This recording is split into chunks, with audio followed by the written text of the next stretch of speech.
다뤘던 때가 그 히브리서 4장에서 하나님을 시험하지 말라 전까지 했어요. 오늘이라는 날에. 그래서 이 오늘이라는 날에 우리가 완고하지 않기를 그렇게 권하고 있다, 이러한 내용을 보고 있습니다. 여러분들 교재 혹시 갖고 있나요? 계속 그 하나님을 시험하지 말라. 근데 이거 좀 다루기 전에 본문이 뭔지도 지금 또 하도 오래돼서 헷갈릴 수가 있으니까 본문을 다시 한번 읽어보고, 그 히브리서 3장이 되겠습니다. 3장. 3장의 이제 9절 이하를 다루게 될 것 같은데, 우리 3장, 히브리 3장 7절부터 19절, 우리 남집사님 중간에 앉아 계시니까 우리 남집사님이 한번 읽어보실게요. 히브리서 3장 7절에서 19절, 히브리서 3장 7절에서 19절 말씀이 되겠어요.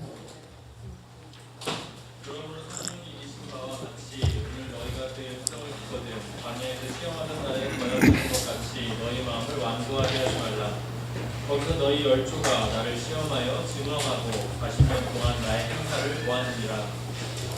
그러므로 내가 이 세대에게 노하여 이르기를 그들이 항상 마음이 미혹되어 내 길을 알지 못하는도다 하였고, 내가 노하여 맹세한 바와 같이 그들은 내 안식에 들어오지 못하리라 하였다 하였느니라.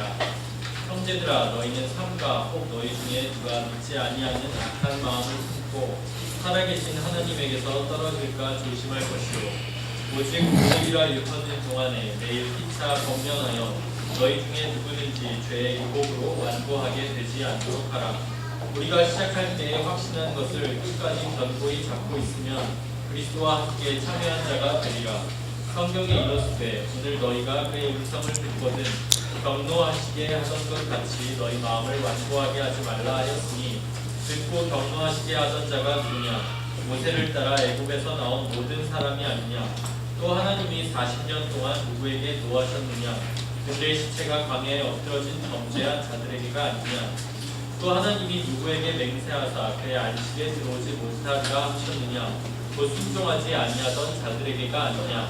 이로 보건대 그들이 믿지 아니함으로 능히 들어가지 못한 것이라. 아멘. 9절에 보면은 너희 열조가 나를 시험하여 증언하고 40년 동안 나의 행사를 보았느니라, 이렇게 되어 있어요. 여기 보면 그러면서 이제 하나님을 시험하지 말라, 그렇게 지금 요청을 합니다. 여기서 그 반복되는 단어가 이 거역, 그리고 3장 8절에 보면 거역하던 것 같이, 그 다음에 9절에 보면 시험이라는 단어인데요. 이 8절의 거역은 원어로 파라피크라스모스라고 있는데요. 이 거역은 분노하게 만들다, 시험하다, 뭐 테스트하다라는 그런 중복된 뜻이 있겠습니다. 그래서 이스라엘은 르비딤에서 물이 떨어졌을 때 하나님을 시험하였어요. 그들은 무리바에서도 또 마사에서도 하나님을 시험하였다고 되어 있습니다. 뿐만 아니라 그들은 40년 내내 반복적으로 하나님을 시험하였다라고 그렇게 되어 있어요. 그리고 3장 9절에 보면은 너희 열조가 나를 시험하여 증언하고, 여기서 그 원어 에페이라산 엔 토키마시아, 요것은 뭐냐 하면 지금 나를 시험하여 증언하고, 요것은 자 누가 누구를 시험하고 있어요? 지금 이스라엘 백성들이 하나님을 시험하여, 그 다음에 증언은 뭐예요? 너 합격, 불합격. 누가 이걸 정해요? 이스라엘 사람들이. 그게 바로 그 뜻이에요. 그래서 에페이라산 엔 토키마시아는 시험을 쳐서 합격하나 불합격하나 확인하다는 뜻입니다. 즉 이스라엘 백성들은 하나님의 말씀을 그대로 믿기보다 자기들이 기준을 정하고 그 기준에 하나님이 합격하는지 미달하는지 결정했다는 뜻이에요. 제가 청년부를 미국에서 맡고 있을 때 어떤 청년 하나가 부모님들이 물려준 큰 돈으로 사업을 했어요. 그래서 뭐 컴퓨터 부품 같은 거 하고 뭐 소프트웨어를 하면서 거기서 이제 사업을 하나 열면서, 제가 청년부 담당이니까 청년부가 또 우리 그 청년부 회원이었거든요. 그래서 사업을 해놓고 자기 친구들을 불렀어요. 친구들은 다 세상 친구들입니다. 근데 그 세상 친구들이 저한테 와서 하는 소리가 목사님이 기도해 주셔갖고 이 회사가 잘 되면 우리도 하나님을 믿을 것이요, 안 되면 우리는 하나님 뭐 근처도 안 갈 것입니다. 그게 지금 하나님을 시험하는 거예요. 시험하는 거죠.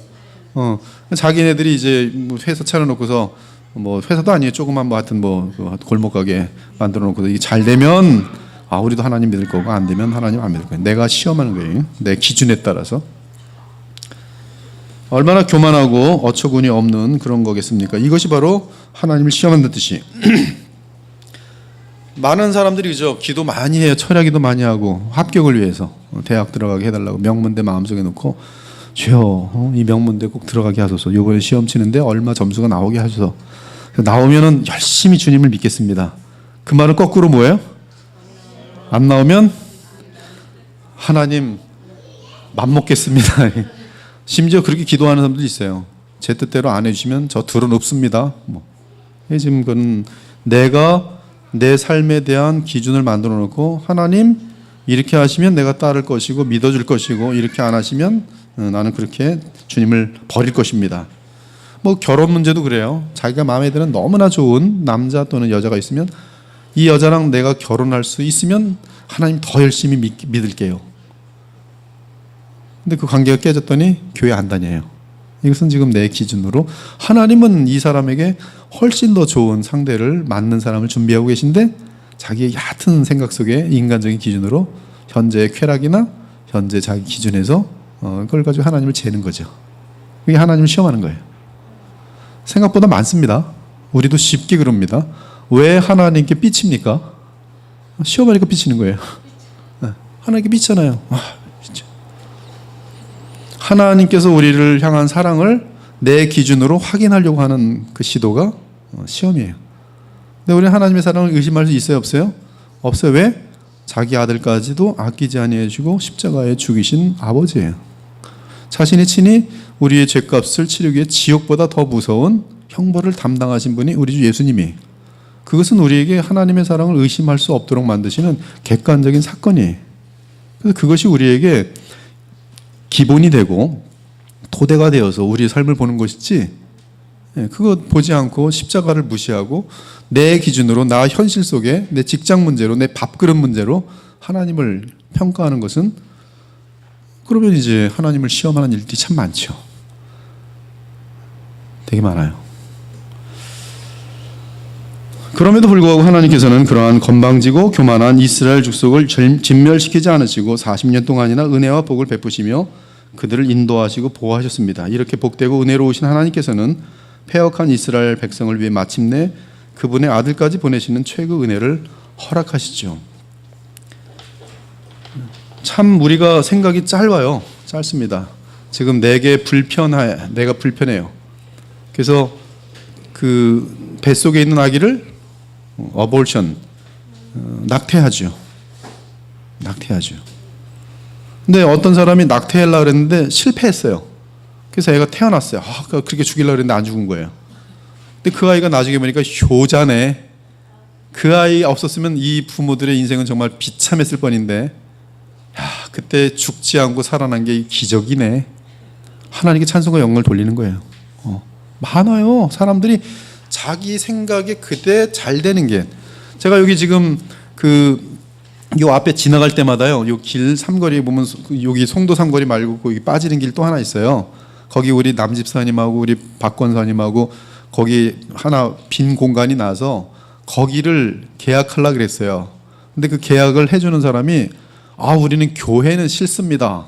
뻥 하고 뻥 차더라고요. 그래서 우리 여기 참 했으면, 그때 허락했으면 아마 거기를 계약했을 거예요. 그러면 여러분 밥 먹으러 가려면 밖에 나가서 저기로 가서 이상한 길로 가서 거기 가서 밥 먹고 있고, 저는 거기 가서 매일마다 이러고 멍하니 있을 거예요. 근데 밑에 보니까 밑에는 비어 있었거든요.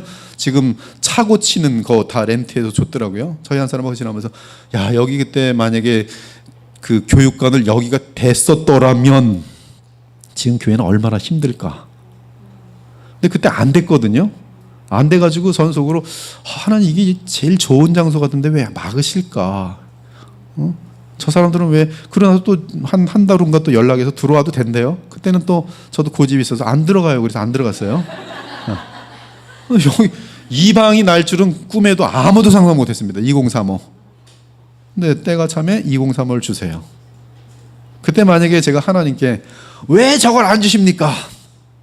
하나님 안 믿을래요. 목회 안 할래요. 난 저기가 분명히 최고라고 생각하는데 하나님 싫어요. 이게 시험하는 거죠. 바보가 되는 거죠. 그리고 네, 그런 일들이 너무나 많아요.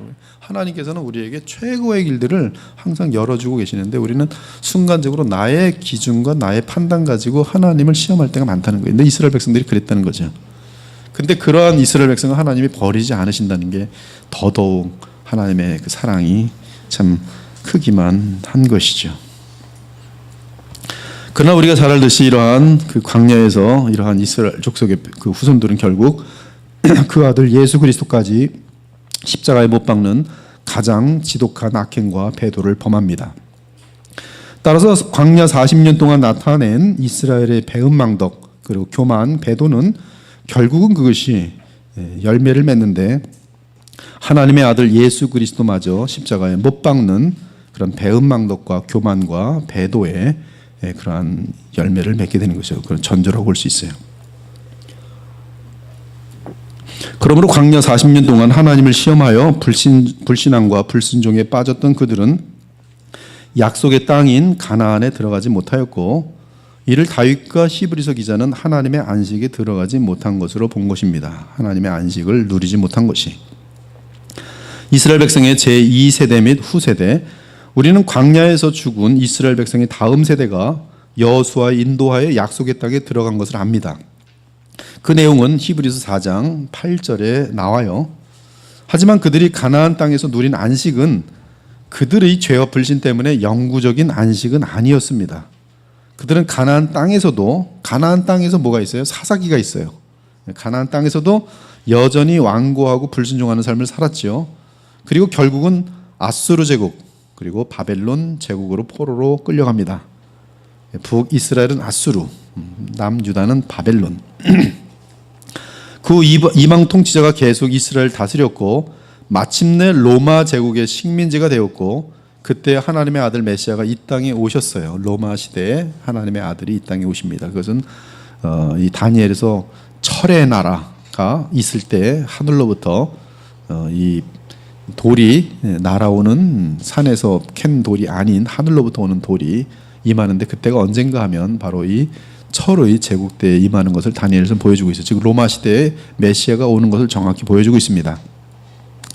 그래서 그 로마 제국의 식민지가 되었고 그때의 예언대로 하나님의 아들 메시아가 이 땅에 오셨습니다. 하지만 이스라엘 민족은 회개와 영접은커녕 도리어 그분을 십자가에 못 박는 최고의 배도의 죄를 범하였어요. 그 결과 주후 70년에는 이거는 외우셔야 돼요. AD 70년 이 사건을 역사적으로 알고 있지 못하면 성경을 전혀 오해하게 됩니다. 마태복음 24장 같은 데를 전혀 이해하지 못해요. 그래서 이 주 70년 이 사건은 너무나 큰 역사적인 사건이기 때문에 성경 관련해서 중요한 사건이기 때문에 반드시 암송하고 있어야 돼요. 영어로는 그 장군 이름이 타이터스예요. 그래서 그때 엄청난 만행을 예루살렘에 함락하면서 완전히 그 돌 위에 돌 하나 남지 않게 만행을 저지르고 그러한 것은 바로 그들이 예수님을 십자가에 못 박은 그러한 결과로 인한 하나님의 심판이었어요. 그리고 유다 땅 전체가 철저하게 무너지게 하지만 십자가에서 죽으신 우리 주 예수 그리스도께서는 부활 승천하셔서 성령을 이 땅에 보내셨고요. 그리고 예수님 자신이 마지막 그루터기가 되시면서 그 그루터기부터 새로운 열매들이 맺히게 되는데 그 열매가 바로 여러분까지도 이어지게 된 것이죠.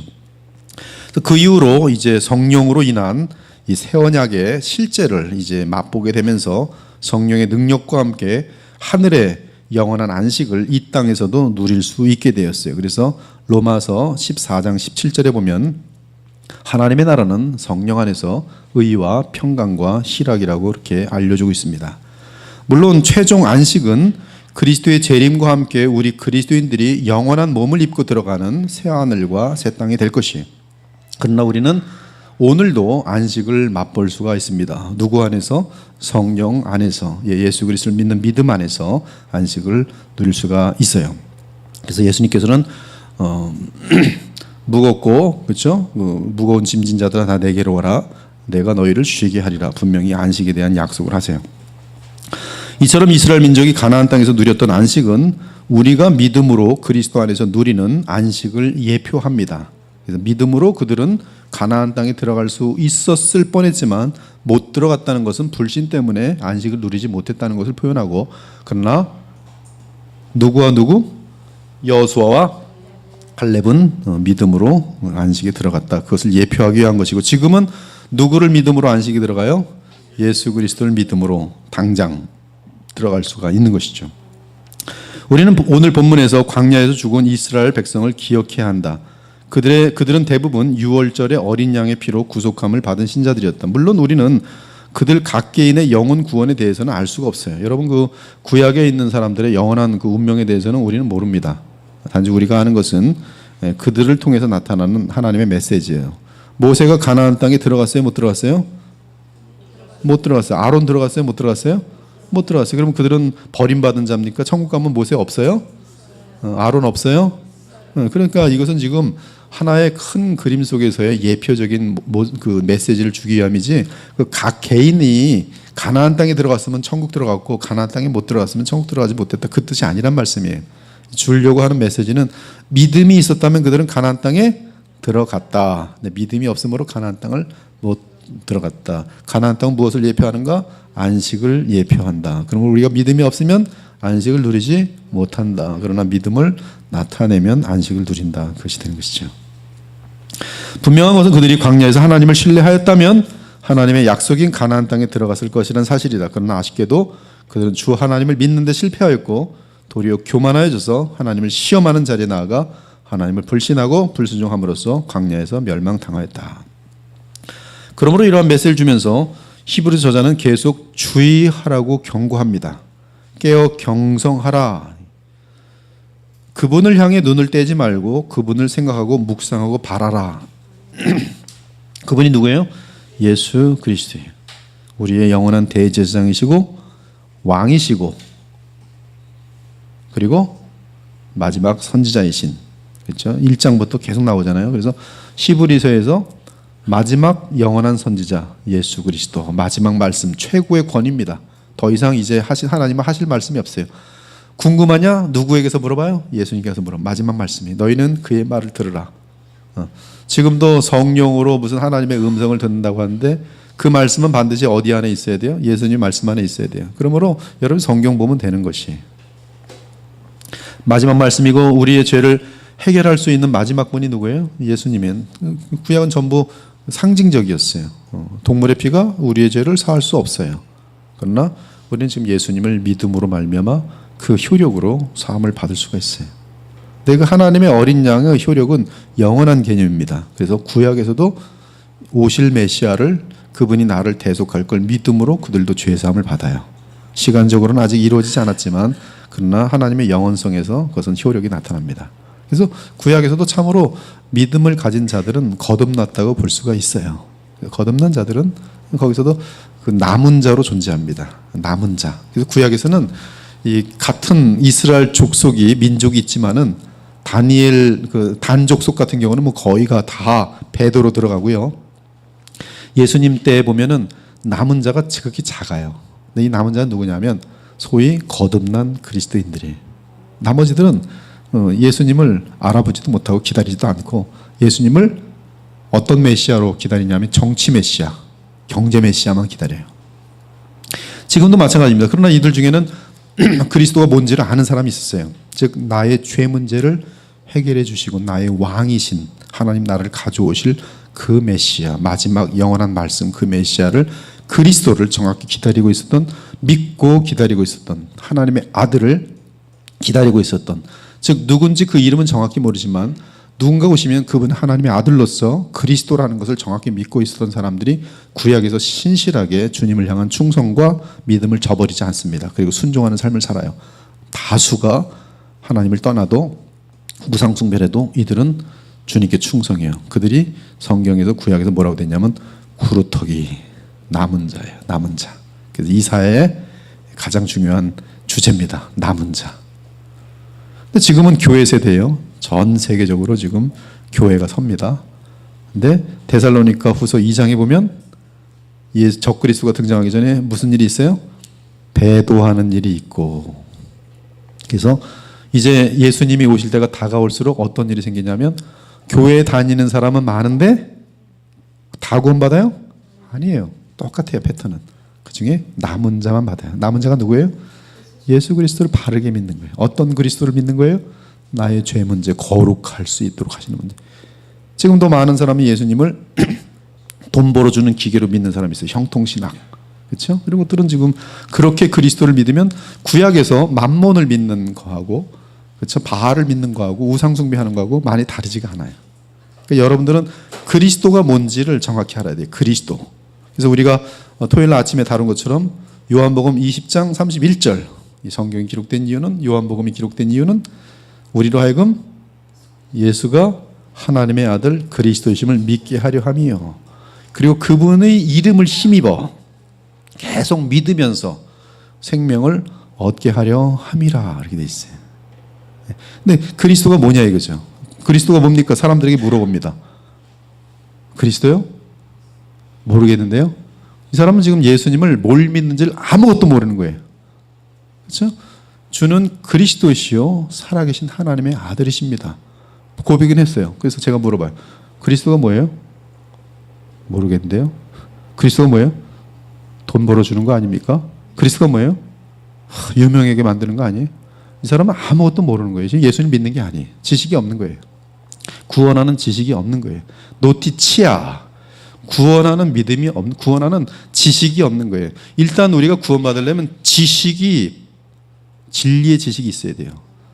문선명을 진실하게 믿는다고 구원받지 못해요.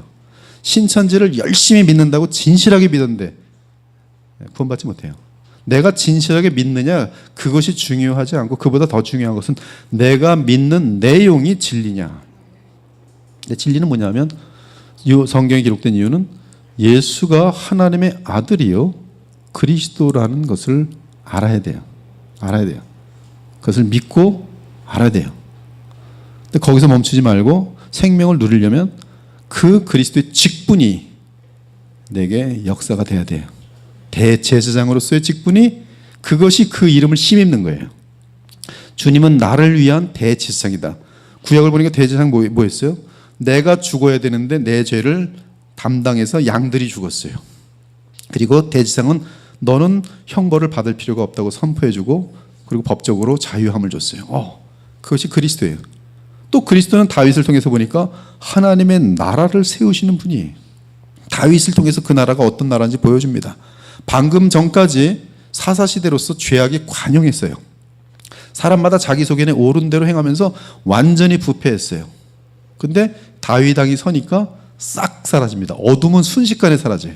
그리고 빛이 환하게 나타나면서 질서가 잡히고 아주 이 이스라엘 왕국이 든든하게 서갑니다.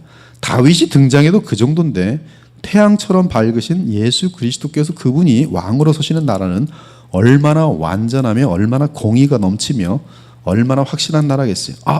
그 그리스도. 그래서 그분을 나의 왕으로 모실 때 그분이 왕의 역할을 해주심.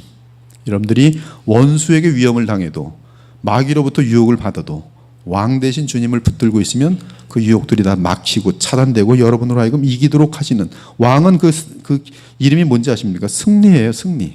왕은 승리예요. 그래서 여러분에게 승리를 보장해요. 하나님의 뜻을 우리가 알 수 없지만 주님은 하나님의 말씀 그 자체예요. 주님을 붙들 때 주의 뜻을 정확히 알 수가 있어요. 이것이 그리스도예요. 이것 외에는 성경이 얘기해 주고 있잖아요. 그리스도가 뭡니까? 아무렇게도 상상하는 사람은 예수님을 뭐로 믿는 거예요 도대체? 예수님의 뭘 믿는 거예요?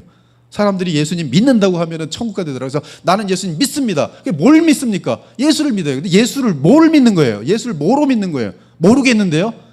그럼 옆에 갖다 놓고 문선명 믿으십시오. 문선명 뭐지요? 알 필요 뭐 있습니까? 믿으면 되죠. 믿습니다. 천국 갑니다. 그렇게 믿는 거 뭐가 다를 바가 있어요?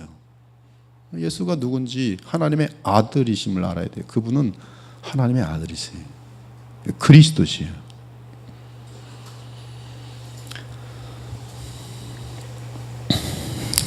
그래서 우리가 그런 내용을 정확히 알고 이 말씀 예수 그리스도를 언제나 깨어서 기억해야 된다는 것이죠.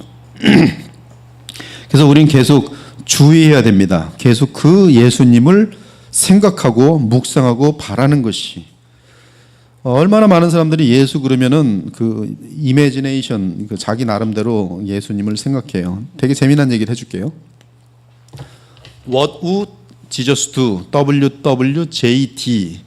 이게 미국에서는 아마 제가 볼 때는 한 거의 20년 정도, 지금도 한 어떤 그 이 주 스테이트에 가면 아직도 그 남부 쪽에서는 그런 일들이 지금 되게 많을 거예요. 얼마나 사람들이 What would Jesus do? 예수라면 어떻게 할 것인가?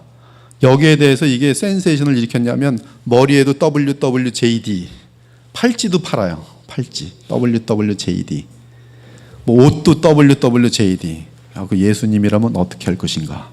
되게 멋있잖아요. 그리고 과거에 1980년대인가 예수라면 어떻게 할 것인가라는 책이 전 세계적으로 굉장히 많이 팔린 적이 있었어요. 저도 그 책을 읽었습니다. 80년대 예수라면. 그리고 근데 재미난 것은 예수라면 어떻게 할 것인가를 그 센세이션을 일으키고 그 팔찌를 끼고 다니고 그것을 가방을 들고 다니고 여자들은 이 지갑을 만들어서 WWJD를 들고 다닌 사람한테 예수라면 어떻게 할 것인가 딱 앉았어요. 지금 예수라면 어떻게 할 것인가. 그럼 성경을 몰라요. 아마 예수라면 오른쪽으로 할 거야. 그럼 오른쪽 하는 거예요. 무슨 말씀인지 알아요? 지 멋대로 상상하고 아마 예수님은 이렇게 할 거야. 이 남자랑 이혼할까 말까. 예수라면 이 정도는 이해할 거야. 이혼해. 성경을 모르는 거예요. 그리고 자기 멋대로 막 행동하면서, 즉 지식이 아무것도 없는 가운데 예수라면 이렇게 할 것이다. 지들 멋대로 하니까 다시 다 자기들 소견에 오른 대로 예수님은 이렇게 할 것이다. 의견이 다 100가지로 나오는 거예요. 예수님이라면 어떻게 할 것인가를 정확히 알려면 어떻게 돼야 돼요? 예수님이 누군지를 정확히 알아야 돼요. 그리고 성경을 통해서 예수님이 어떤 분인지를 알아야 돼요. 그분을 아는 만큼 예수라면 어떻게 할 것인가에 대해서 제대로 알게 되겠죠. 결국은 답이 뭐예요? 성경이. 복음이. 근데 복음을 모르고서도 얼마든지 많은 사람들은 팔찌 끼고 다니면서 예수님이라면 어떻게 할 것인가 한다는 거죠. 그리고 예수님이 원하신 건 정반대로 하면서. 근데 우리의 신앙생활이 그렇다는 것을 지금 말씀드리라는 것이, 예수님은 내가 이렇게 하면 되게 좋아할 거예요.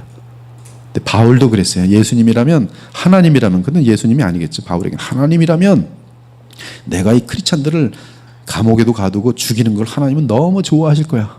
그래서 서슬이 펄게 돼갖고 그냥 최고의 열심꾼이 돼서 크리스찬들 저기 기차 있다 잡아, 사인 딱 한 공연으로 죽여. 바울이 그 짓 했어요. 언제? 하나님이라면 이렇게 기뻐했을 것이다. 뭐가 없어요? 지식이 없으므로. 로마서 9장 10장에 보면 지식이 없으므로. 또 기독교는 공부해야 돼요. 바른 지식이 있어야 돼요. 근데 지식에만 멈추면 바보 돼요. 교만해지고 어리석어져요. 그 지식이 내 믿음과 다시 또 연합돼서 나의 삶을 그분께 의탁해야 돼요. 그리스도로 역사하시는, 현재도 일하시는 그분께 나의 삶을 맡겨야 돼요. 그리고 그분이 하시는 말씀 믿는다는 것은 내 토를 달지 않는 거예요. 내 생각에는 주님, 이게 아니에요. 나는 생각할 필요가 없어요. 주님께서 말씀하시니 이리 가라 하면 가면 되는 거고, 오라 하면 오면 되는 것이. 근데 그것을 알기가 쉽지가 않아요. 성경은 그것을 뭐라고 표현하냐면 주님의 뜻을 알아서 순간순간마다 행하는 것을 성령을 따라 행하라, 이렇게 표현하고 있어요. 근데 성령을 따라 행하는 것에 대해서 WWJD하고 똑같아요. 성령을 따라 어떻게 하는 것이지? 지난밤에 꿈을 꿨는데 이런 꿈을 꿨어. 이거는 나보고 선교사가 되라는 꿈이구나. 우리 선교사 하는 거예요. 하나님 뜻 아니에요. 아무렇게나 하는 거예요. 또 성령을 따라 행하는 건 뭐예요? 예수 그리스도의 마음을 알아야 돼요. 성령은 하나님의 뜻대로만 행하세요. 하나님의 뜻을 알아야 돼요. 하나님의 뜻을 알려면 깊은 기도, 많은 기도, 그리고 하나님 말씀을 순종하는 습관들이 계속 쌓여나갈 때 성령의 뜻을 따라서 행할 수가 있도록 되어 있어요. 성삼위 하나님은 따로 일하지 않습니다. 항상 같이 일하세요. 즉 하나님 말씀에서 벗어나지 않아요. 항상 동일하십니다. 그것이 우리가 예수 그리스도를 바라고 묵상하라는 뜻입니다. 저자는 각 신자에게 각자의 영적 상태를 계속 점검할 것을 요구합니다. 형제들아 너희는 삼가 혹 너희 중에 누가 믿지 아니하는 악한 마음을 품고 살아계신 하나님에게서 떨어질까 조심할 것이요 오직 오늘이라 일컫는 동안에 매일 피차 권면하여 너희 중에 누구든지 죄의 유혹으로 완고하게 되지 않도록 하라. 예, 거기 이제 매일 중요해요. 매일. 목사님 저는 과거에는 잘했는데 요새는 잘 안 됩니다. 뭐가 그러면 어떻게 해야 돼? 답이 오늘 하세요. 오늘. 성경은 신비합니다. 성경을 그냥 붙드세요. 성경은 우리 음식하고 틀려요. 여러분이 음식이 배고프면은 음식을 찾게 돼요? 안 찾게 돼요? 찾게 돼요. 그것이 육의 몸입니다. 근데 영적인 세계는 그 반대예요. 여러분들이 굶주리면은 영적으로 굶주리면요 놀랍게도 더 멀리해요. 근데 잡아서 영적인 음식을 먹어요. 우리가 라면을 한 3그릇 먹었어요. 더 라면 먹고 싶어요? 안 먹고 싶어요? 그만 먹고 싶어요. 근데 말씀은 거꾸로예요. 먹으면 더 먹고 싶어요. 신기해요. 그러니까 성경을 한번 안 놓치면 그 다음 날은 성경 잡기가 더 힘들어요. 그래서 한 달 정도 성경 안 본 사람은 그냥 얼굴이 검해져 있어요. 순식간입니다. 굉장히 빠릅니다. 여러분 영적 도태는 왜 이렇게 빠른지 모르겠어요. 영적으로 올라가는 데는 시간이 오래 걸리는데 영적 도태는 그냥 나락으로 떨어지는 것처럼 순식간에 떨어져요. 그래서 성경을 놓치지 않는 게 되게 중요해요. 그래서 아침, 점심, 저녁 이렇게 3번 정도 보는 사람은 얼굴이 천사 같아요. 근데 성경을 주일날만 보는 사람은 주일날은 간신히 올 때는 되게 힘들어요. 또 교회까지 와서 오늘도 교회 오는데 근데 이게 습관입니다. 교회 다니는 습관. 또 심지어 어떤 사람은 교회 안 가면 꼭 안 좋은 일만 생겨가지고 그게 패턴이 돼서 몇 번 해봤는데 분명히 하나님은 꼭 이 교회 안 가면 꼭 무슨 뭐 차가 고장이 난다든지 놀러 가는 걸 망쳐놓다든지 부부싸움을 심하게 한다든지 그래서 이러니 우린 교회 가자. 그래서 교회는 오는데 이제 그런 게 싫으니까. 근데 그날만 말씀 듣고 은혜가 충만해요. 그리고 저녁에 가서 다시 텔레비전 봐요. 그러고서 이제 또 말씀을 놔요. 그리고 한 목요일이나 금요일쯤 되면 완전히 또 엉망이. 그리고 또 주일날라서 또 간신히. 되풀이가 똑같이 되풀이는 사람이 있어요. 근데 여러분들 말씀을 놓지 않고 월요일도 놓지 말고 화요일도 놓지 말고 또 더 자주 보는 분은 깨어 있어요. 제가 어떤 분은 보면 아침, 점심, 저녁으로 성경을 묵상하는 걸 볼 수가 있어요. 근데 그 묵상하는 게 꾸준하면 굉장히 많이 깨어 있어요. 저희 아내 같은 경우도 제가 딱 보면 말씀을 항상 보고 있을 때는 어찌나 저한테 잘하는지 몰라요. 남편 존중을 제대로 아는 거예요. 성경대로. 근데 그게 안 되면 벌써 이게 여성의 그 죄성이 올라오거든요. 맘먹고 싶은 거지. 누구든 상관없이. 우리가 항상 깨어 있어야 돼요. 말씀. 여성분들에게 정말 남편들이 정말 더 사랑받으면 우리 아내로 하여금 더 성경 읽게 하옵소서 기도해야 돼요. 성경 읽는 여자들은요 착해요.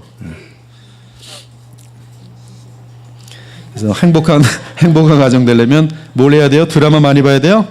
아니에요. 드라마 보면 이혼율 높아져요. 이혼율 높아져요. 정말이에요. 거기서 드라마는 이혼을 되게 환상적으로 묘사하거든. 타당하게 묘사하거든. 시대의 흐름이라고 보거든요. 성경 안 보고 동성애자들 운동하는 거 보면요. 거기서 몇 번 계속 그들이 주장하는 거 듣다 보면요. 마치 인간의 그 자기의가 금방 발동합니다. 그들이 무슨 취약하고 무슨 소수자로서 억울한 일을 당하는 거 그런 쪽으로 관심이 가면서 인간의 자기의가 발동돼서 그들을 측은하게 여기면서 힘 있어 보이는 권력 있어 보이는 자들이 그것이 교회가 돈 좀 갖고 있는 교회들이 막 여기 핍박하는 것처럼 쉽게 보여요. 그래서 금방 이로 넘어갑니다. 뭘 안 본 거예요?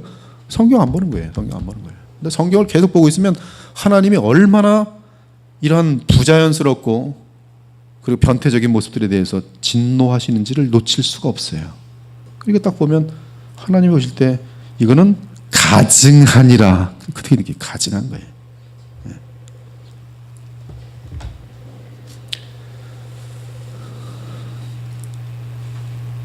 그래서 우리는 이러한 시작할 때 확신한 것을 끝까지 견고히 잡고 있으면 그리스도와 함께 참여한 자가 되리라. 끝까지 잡고 있으려면 말씀을 항상 가까이 해야 돼요. 기도 열심히 하고. 할 수 없습니다. 디모데전서 그 4장 5절에 보면 거룩함은 말씀과 기도로 거룩하여짐이라. 그리스도 안에서 구원받은 형제들이여, 우리는 믿음으로 그리스도인의 삶을 시작하였고 오늘이라는 날에도 날마다 우리는 오직 믿음으로 살아야 합니다. 이때 우리의 믿음의 대상은 하나님의 아들이시며 하나님의 마지막 말씀이요 하나님께서 보내신 사도요 대제사장이신 그리스도 예수님이에요. 하나님께서는, 하나님의 뜻이 뭐냐 하면 우리가 그리스도를 붙드는 거예요. 그리스도와 연합하여 있는 것입니다. 그러므로 그리스도 안에, 이것이 요한복음 20장 31절에 보면 피스티오 텐 그렇게 되는데요. 그 진행형이에요. 분사로 되는데 그리스도 예수님을 계속 믿고 있는 상태, 그것을 바울은 그리스도 안에 있으면 그렇게 표현해요. 그리스도 안에 있는 것. 그것이 우리의 숙제예요. 오늘도 숙제는 뭐냐면 누가 뭘 어떻게 했느냐 이걸 잘 옳고 그름을 그리는 것보다 더 중요한 숙제는 내가 지금 그리스도 안에 있느냐 그리스도 밖에 있느냐, 그게 더 중요한 싸움이에요. 그리스도 안에 있으면 지혜가 나오게 돼 있고 국률이 나오게 돼 있고 사랑이 나오게 돼 있고 인내심이 나타나게 돼 있어요. 그러나 그리스도 밖에 있으면 내 생각이 나오게 돼 있고 내 판단이 나오게 돼 있고, 그리고 그것은 아무리 옳아 보여도 결국은 죄의 열매밖에 나올 수가 없는 것이. 그래서 그리스도 안에 머무는 것이 가장 중요한 과제입니다. 그 이유는 그러한 상태에서만 구원의 열매를 맺을 수 있기 때문이며, 구원의 열매가 충만할 때 우리는 구원의 풍성함과 하나님의 은혜의 아름다움 및 황홀함을 맛보며 영원한 안식과 하나님의 나라를 누릴 수 있기 때문입니다. 따라서 그리스도를 끝까지 꾸준하게 붙들고 믿는 것만이 우리가 그리스도와 연합한 참 성도임을 확증해 줍니다. 놓쳐서는 안 돼요. 놓치더라도 다시 돌아와서 주님을 붙들기 때문에 그 사람은 원래부터 참 신자인 것이 증거되겠지만, 가령 가끔 이런 사람이 있어요. 되게 참 신자인 것 같은데 주님을 놓쳤어요. 놓쳤는데 1년이 지나고 5년이 지나고 10년이 지났어요. 근데도 아직도 놓쳤어요. 그랬더니 죽을 때까지도 주님을 붙들지 않고 돌아오지 않았어요. 뭐예요? 진짜예요? 가짜예요? 성경은 가롯 유다와 같이 처음부터 가짜라고 말해요. 그래서 우린 내가 진짜인지 어떤 사람이 진짜인지는 알 수 있는 방법이 없습니다. 그건 하나님만이 아시는 거예요. 근데 그 진짜는 특징이 뭐냐면 마침내 주님 안에 있어요. 그리고 주님 안에 있는 상태가 유지된다면 그 사람은 진짜로 계속 보이는 것이죠. 그리고 계속 주님 안에 거하고 있다면 반드시 진짜인 것이죠. 그래서 성경은 대단히 오늘이라는 날을 그래서 강조해요. 오늘. 과거에 예수님 잘 믿었네. 그거는 불안해지는 거예요. 오늘 회개하고 오늘 주님을 붙들면 당신은 지금 그리스도 안에서 보장되어 있는 것이. 참 성도의 특징 간단합니다. 너무 쉽죠? 뭐예요? 그리스도를 놓치지 않는 거예요. 아멘입니까? 너무 쉬워요. 너무 쉬운데 죽도록 안 하는 게 이거예요. 틈만 나면 안 해요. 틈만 나면 그리스도를 놔요. 근데 그리스도께서 우리를 놔요, 안 놔요? 안 놔요. 그리스도께서 우리를 위하여 중보하세요. 하나님께서 섭리하셔서 돌아오도록 중보하세요. 요한복음 7장 절대 놓지 않아요. 그래서 돌아오는 거예요. 그러니까 여러분들이 돌아온 이유는 누구 때문이에요? 예수님의 사랑 때문입니다. 놓지 않는 사랑, 영원토록 변함없는 사랑. 그것만이 내가 구원받은 근거예요. 제 자신의 인생을 돌아볼 때 저도 모태신자입니다. 그러나 주님이 나를 붙들어 주시지 않으셨다면 아마 저는 벌써 떠난 지 오래됐을 것이에요. 저는 대학 시절에 굉장히 교회에 대해서 반감을 느꼈어요. 이미 교회를 떠났습니다. 대학 시절에. 그런데 주님의 은혜에서 다시 돌아와요. 돌아옵니다. 그리고 나서 그러한 돌아옴에 의해서도 중간에도 굉장히 많은 그런 굴곡이 있지만, 그러나 분명한 것은 나는 주님을 떠난 일들이 너무나 많고 노골적으로 불순종한 일이 너무나 많은데, 주님께서는 나로 하여금 회개케 하시고 주님께 돌아오도록 하셨다는 것이죠. 이것이 내가 잘난 것인가? 아니더란 것이에요. 저랑 비슷한 처지에 있었던 수많은 사람들이 주님께 돌아오지 않았어요. 근데 저는 돌아왔어요? 내가 잘났어요? 아니에요. 돌아보면 주님의 은혜일 뿐이에요. 그러니까 여러분들 지금 여기 있는 것도 주님의 은혜일 뿐이에요. 비슷한 처지인데 안 돌아온 사람 되게 많아요. 근데 여러분들은 돌아와 있어요. 하나님의 은혜. 그래서 하나님의 은혜만이 우리를 붙들고요. 그리고 내가 택한 사람인 것은 오늘도 주님을 붙든 것을 놓치지 않는 그러한 것만이 증거가 됩니다. 그래서 하나님은 참 성도를 결코 버리지 않으십니다. 이 말을 가지고 하면은 하나님이 우리를 버리지 않는다고 강조하시면 사람들이 하나님이 나를 붙으니까 내 맘대로 하면 되겠다 하면서 구원을 두렵고 떨림으로 이루지 않고 그는 그래서 틀립니다. 하나님은 사람을 버리십니다. 그게 알미니우스예요. 그리고 지금 그러한 내용들은 많아요. 그러면 사람들은 오늘 구원받았다고 생각했다가도 하나님은 나를 버릴 수 있다는 생각 가지고서 하나님이 그 다음부터는 어떻게 보여요? 되게 무섭게 보여요.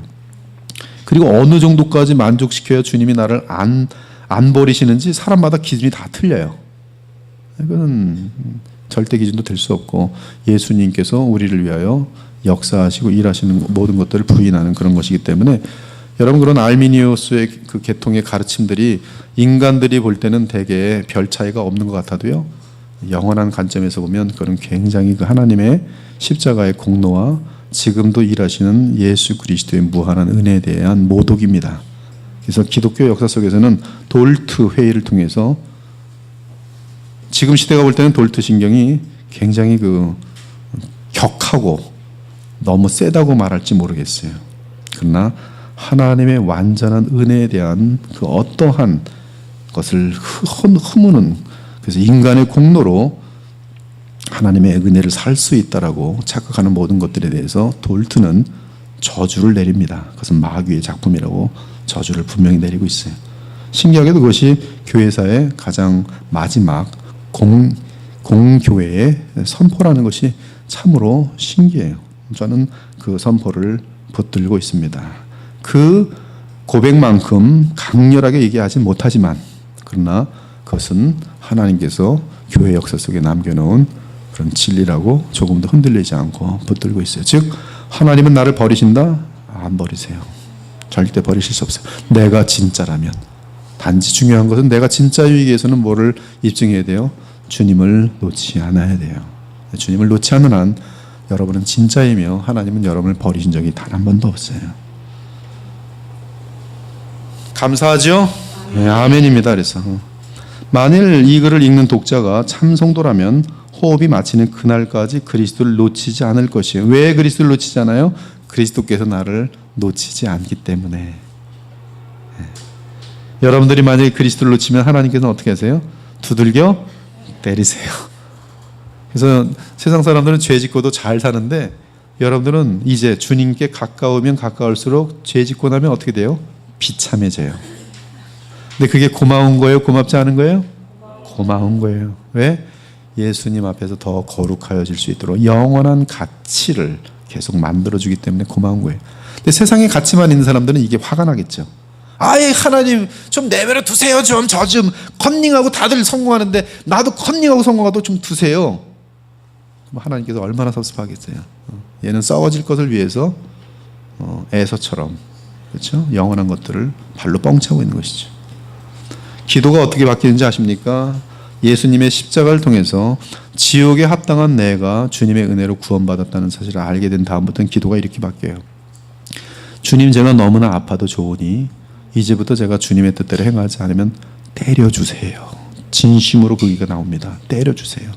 다른 사람은 안 때리셔도 저는 더 주께 가까이 나아가길 원하오니 신속히 때려주옵소서. 그래서 사람들에게 누가 되지 않게 하시고 흠이 되지 않게 하시고 주의 영광을 가린 일이 없도록 도와주시고 그리고 주님께서 기뻐하지 않는 그 어떤 부분이라도 알려주셔서 고치게 하소서. 이것이 이제 주님을 사랑하는 사람들이 드리게 되는 기도예요. 이러한 기도를 드릴 때는 실질적으로 조금만 범죄하여도 타격이 큽니다. 타격이 커요. 근데 고마워요. 압니다. 알아요.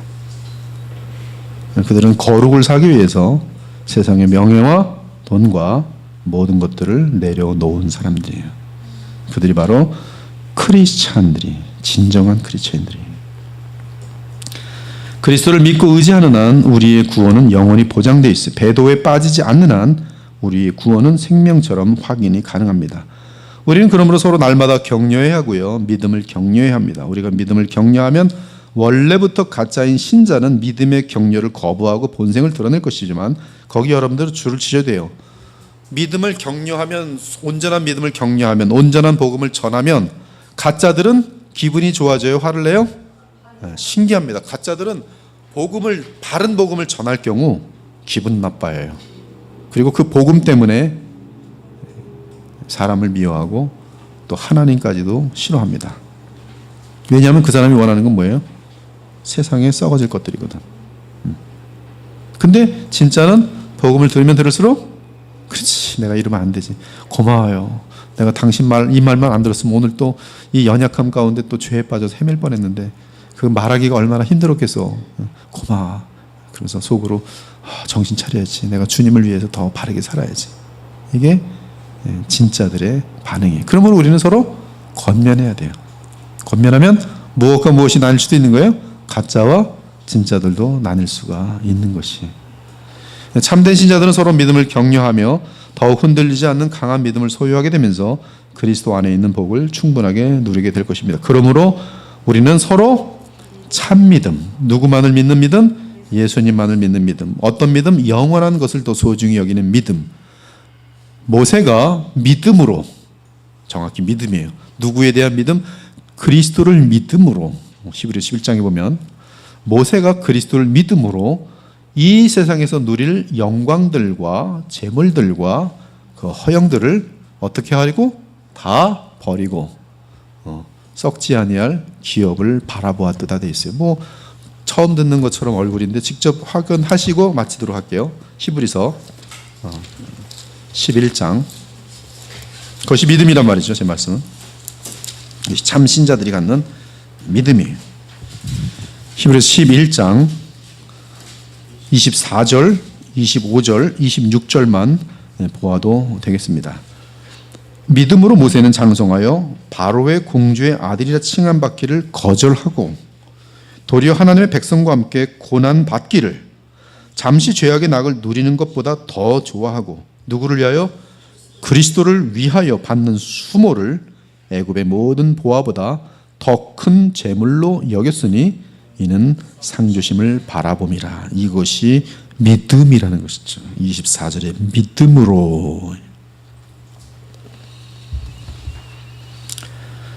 그래서 이러한 믿음을 서로 격려해야 돼요. 만약에 임수길 집사님이 돈 버는 재미에 빠져갖고 교회 슬슬 빠지고 있어요.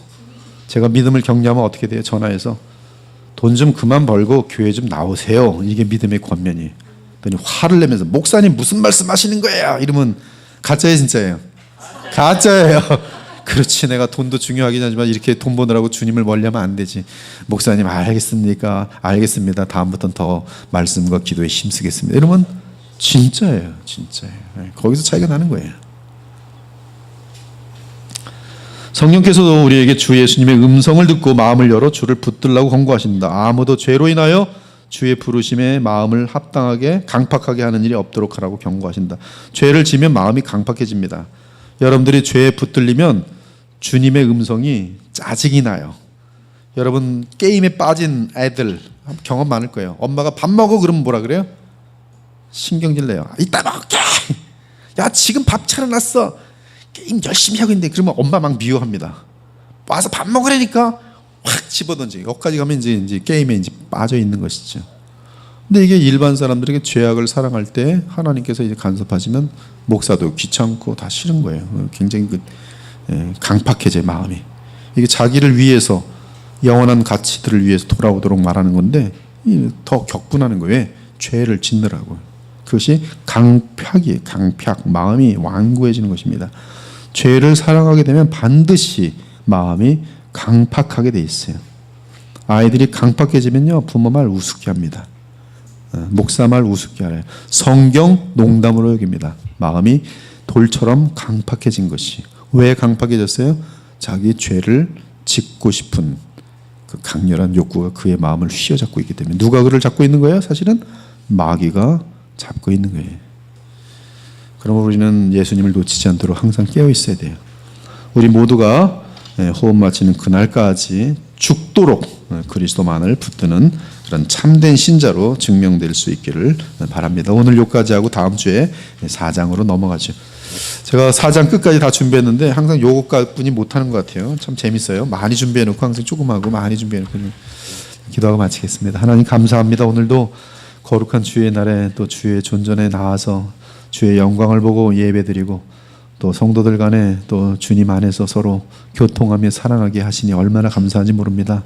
추석 때 가족들하고도 있어 봤지만 영적으로 하나된 이러한 공동체보다 더 아름다운 것이 없음을 늘 확인합니다. 이 교회에 속함을 감사하게 하시고 또 주님 안에서 같은 복음 안에서 하나 되었으니 더 서로 권면하고 사랑하고 용납하고 관용하여 주고 서로 위해서 축복하고 기도할 수 있는 사랑의 공동체, 그러나 거룩을 향하여 달려가는 공동체가 될 수 있도록 복을 내려 주시옵소서. 오늘도 돌아가는 발걸음에 복을 내려 주시고 또 주님 안에서 천국의 기쁨을 맛보는 가정들이 되게 하여 주옵소서. 한 주간 주님과 동행하며 승리하게 하시고 다음 주일에 주의 영광 앞에 우리 다 같이 또한 감사함으로 떳떳이 설 수 있는 감사로 주님께 드릴 수 있는 예배 될 수 있도록 한 주간 성령의 충만한 삶으로 인도하여 주옵소서. 살아계신 우리 주 예수 그리스도 이름으로 기도 올렵나이다. 아멘. 예, 감사합니다. 수고 많으셨어요.